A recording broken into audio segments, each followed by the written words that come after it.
With less than a week until the Texas legislature convenes, one lawmaker is filing a bill to close the gun show loophole. It would make a Class A misdemeanor, to sell a gun at a show without conducting a background check. The bill has an exemption if the buyer is a peace officer or has a license to carry. The seller also would have to keep a record of the sale, and the promoters could get in trouble if they allow a sale without a background check. KXAN investigator Kevin Schwaller takes a closer look at this proposal. When you buy a gun at a shop like this, the dealer runs a background check. But at gun shows, you can buy from a licensed dealer or a private seller.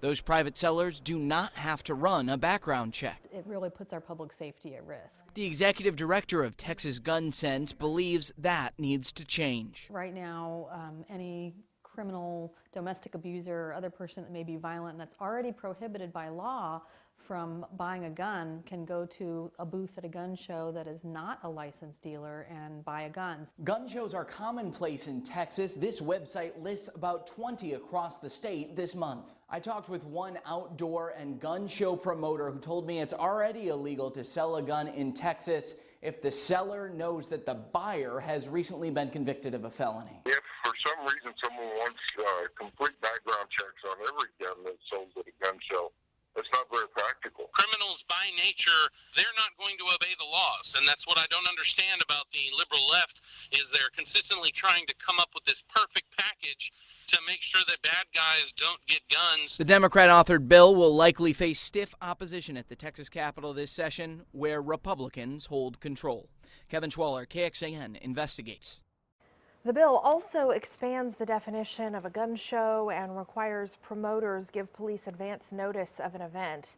This is one of numerous gun-related bills already pre-filed for the legislative session, which starts this month.